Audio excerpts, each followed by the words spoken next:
According to UN latest reports, narcotics, crime and terrorism are three greatest threats against peace and security of the world. In spite of efforts taken by international community for decreasing poppy cultivation and opium production, unfortunately the world observed an increase in cultivation and production of narcotic drugs during past years.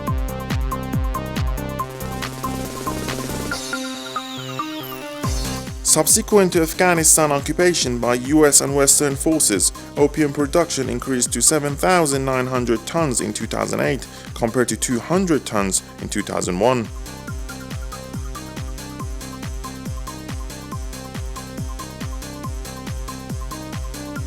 Since Islamic Republic of Iran shares long borders with Afghanistan, one of the most important centers for producing and trafficking of illicit drugs in the world, and as drugs trade emanates great profits for traffickers, illicit drugs mostly targeting youth have been disappointingly trafficked into Iranian territory by use of different methods, despite severe measures taken at the eastern borders of the country.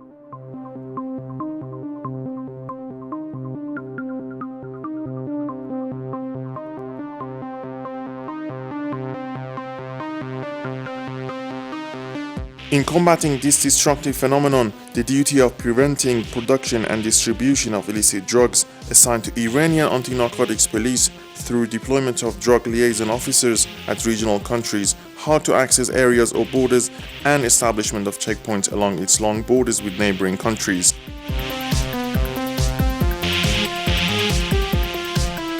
Dedicated and committed personnel of anti-narcotics police decisively combat with this grim disaster for improving public health and preventing addiction and opening a new chapter toward a multilateral fight on overcoming this devastating problem that its responsibility lay with all people as well.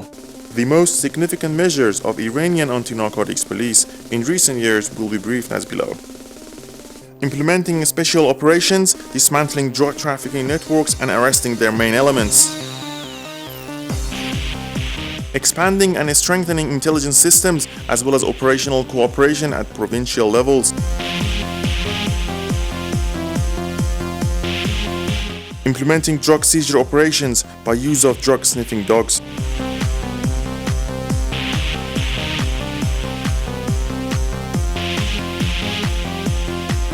Yearly seizure and destruction of 1,000 tons of illicit drugs all over the country.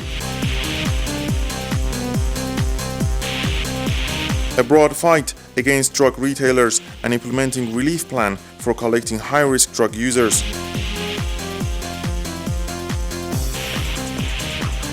Establishing international and regional intelligence exchange center in Tehran. Active participation at international communities and enhancing regional cooperation in order to reduce and control drugs production, besides a decisive combat with drug traffickers. Following up physical blockage of borders.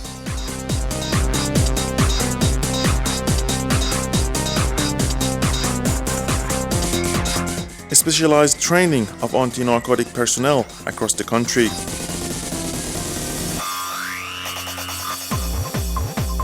Specialized training of anti-narcotic personnel from other countries. Opening a specialized laboratory of illicit drugs for identifying different types of precursors and controlling drug entrance and transit route into the country.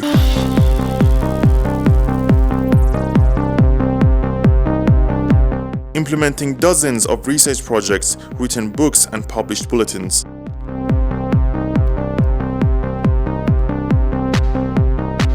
Organizing national and regional meetings, congresses and conferences. Public awareness and preventive measures by anti-narcotic experts, especially through mass media, and holding specialized classes and exhibitions.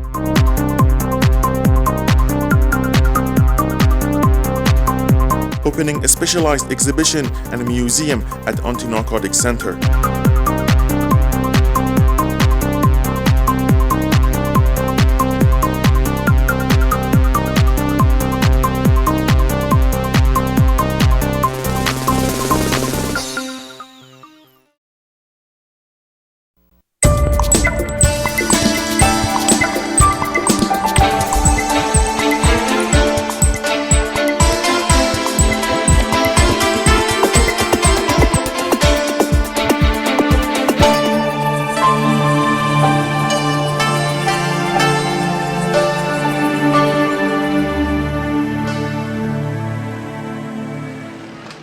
Iran is a prime victim in the global drug trade, flanked by Afghanistan, the world's biggest opium producer. In this regard, border control is one of Iran's major undertakings. It's costly and fraught with risk. On the one hand, Iran has become the home of many Afghan refugees fleeing conflict, but on the other, it is the easiest transit route to Europe. Afghanistan's total lack of stability and crippled infrastructure means its people are basically out in the wilderness and must fend for themselves. Cultivating narcotics and smuggling them on to a market waiting with open arms and, more importantly, with cash in hand, has become an easy way for Afghan farmers to make a living. Their suffering is undeniable, and so is the severity of Iran's war against the influx of drugs that threaten the Iranian population first, before they even get to the main customers over in Europe.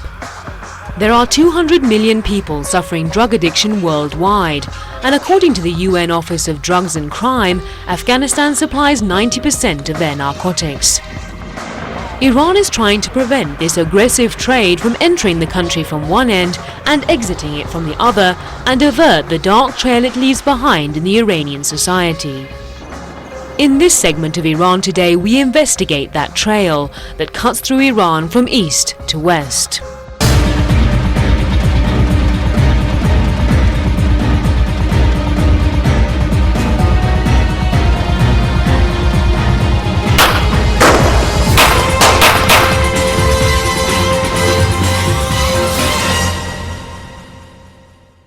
Here, on the border between Afghanistan and Iran, is where the investigation begins. Iran shares 975 kilometers of common border with Afghanistan, a country suffering war and widespread poverty, presenting its neighbor with a colossal challenge.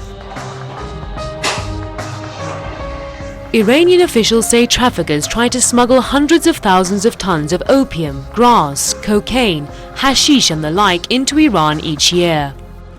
To find out the extent of Iran's anti-drug war and the steps being taken in this regard, we spoke to General Hamid Reza Hossein Abadi, the commander of Iran's narcotics squad. He says Iran is the country most active in the region's war against drug trafficking and controlling the borders. من فکر می‌کنم جمهوری اسلامی ایران بیش از 800 میلیون دلار در بحث مرز سرمایه گذاری کرده، شامل اقدامات انسدادی که کانال بیش از 600 کیلومتر کانال احداث کردیم، بیش از 800 کیلومتر خاکریز ایجاد شده، بیش از 140 کیلومتر سیم‌های خاردار در نقاط مرزی احداث شده و بیش از 94 کیلومتر ما دیوارهای بتونی اجرا کردیم در مناطقی که روستاهای مرزی ایرانی و پاکستانی، ایرانی و افغانی در نقطه صفر مرز با هم نزدیک هستند. Thousands of border guards have been killed fighting smugglers on the border, and those arrested are dealt with severely. But the problem is not going away. Border security is the biggest challenge. The sheer length of the border means smugglers are constantly finding new loopholes to evade security forces. Iran holds regular military maneuvers to prepare for border battles and drug seizures that occur on a daily basis. It's nearly 3 o'clock in the morning and the exercises are underway.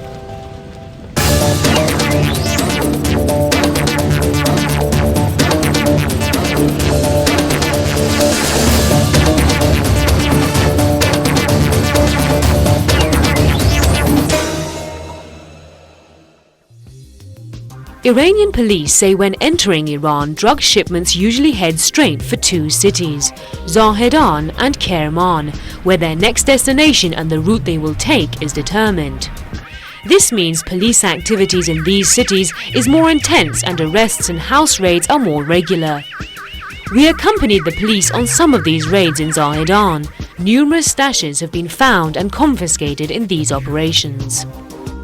بیشترین کشفیات مواد مخدر در دنیا رو ما داریم برای مثال عرض کنم که ما در سال گذشته یه چیزی حدود 1000 تن کشفیات جمهوری اسلامی بوده که با منشأ تریاک که این خودش یک نرم بسیار بالایی است. ما در 2 دهه مبارزه بیش از 3700 شهید در مبارزه دادیم که این نشون دهنده عزم جدی جمهوری اسلامی در مبارزه با مواد مخدر است. Being the best transit route to Europe means millions of Iranian youths are likely to be exposed to the world of narcotics. Iran is combating this as best it can, but the effect of Iran's proximity to Afghanistan is painfully apparent. Iran now has around 1,200,000 registered addicts that all need care and rehabilitation. In addition to that, government figures show that the country has another 800,000 casual drug users as well. This is Saeed Sefatian, the Director General of the Treatment and Rehabilitation Department of Iran's Drug Control Headquarters. He says under his supervision 1,850 rehabilitation centers are operating across the country, receiving 110,000 addicts each year. از 100 نفری که وارد سیستم درمان میشن در طول یک سال فقط 30 تا 35 نفر تا آخر دوره رو طی میکنن. 60 تا 65 نفر از درمان میان بیرون. این یک واقعیت در حوزه درمانه. به خاطر همینه که تو تعریف اعتیاد اومدن گفتن اعتیاد یک بیماری مزمن، پیشرونده و عود کننده است. یعنی عودم توش هست. Mr. Sefatian says the anti-drug war in Iran should be run not so much by the government but by NGOs and public institutions. کسی که 10 سال 15 سال مواد مخدر مصرف میکنه رفتارش یک رفتار وابسته به اعتیاده. شناختش نسبت به دنیا یک شناخت وابسته به اعتیاده. به خاطر همین درمانهای دارویی که الان داره صورت میگیره حداقل یک فرآیند 6 ماه هست. تازه درمان دارویی 20 تا 25 درصد اون پکیج کلی درمانه. 70 تا 75 درصدش برمیگرده به همون گروه‌های خودیار یا به سیستم روانشناسی که چقدر با اون شخص همکاری کنن. The Aftab Society is a non-governmental organization that supports the families of addicts and tries to offer education that will help prevent the spread of drug use.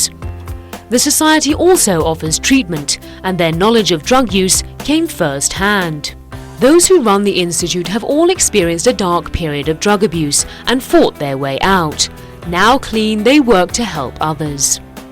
بعد از فارغ التحصیلی در رشته مهندسی برق بالاخره وارد مسئله حوزه اعتیاد شدم و درگیر مواد مخدر شدم و 17 سال در جهان اعتیاد بودم. 12 سالش رو در حال نبرد بودم از جهان اعتیاد خارج بشم و هر کار میکردم امکان پذیر نبود و به هر حال بعد از مدتی با تحقیق و جستجو راه دیگری رو ابداع کردم در درمان اعتیاد و خودم به درمان رسوندم و مطالبش رو در کتاب عبور از منطقه 60 در زیر صفر به نگارش درآوردم که در ایران تاکنون 9 بار چاپ شده و به خاطر این قضیه گسترش بدم بر مبنای همین وارد مرحله فعالیت در حوزه اعتیاد شدم که گفتن نیاز داره که انجیو به ثبت برسونی که من انجیو رو به ثبت رسوندم و الان تقریبا بیش از 10 ساله که مشغول این کار هستیم. This organization has 4,000 permanent members and 800 unregistered help seekers across the country. The organization offers support in the form of regular group sessions and consultations. Part of the message the Aftab Society wants to get out is that drug users should not be looked at as criminals. باید جامعه بپذیره امروز که اعتیاد یک مشکل اخلاقی نیست، یک بیماری اخلاقی نیست، یک بیماری روحی و جسمی هست و این نکته خیلی مهمه. وقتی ما به عنوان به یک معتاد به عنوان یک بیمار اخلاقی نگاه میکنیم کار خیلی دشوار میشه و مشکل و سخت میشه. باید بدونیم یک بیمار فیزیکی، جسمی و روانی و افکار و اندیشه هست.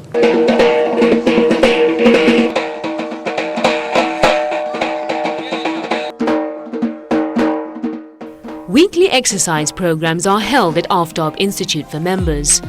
A sad fact is that many of them were athletes themselves and began drug abuse just for recreation. We spoke to some of these former addicts. من دیدم اولین بار که مصرف کردم خیلی آدم ریلکس، خوب، شاد و خیلی حال خوبی داشتم. گفتم پس این یه ماده جادوییه.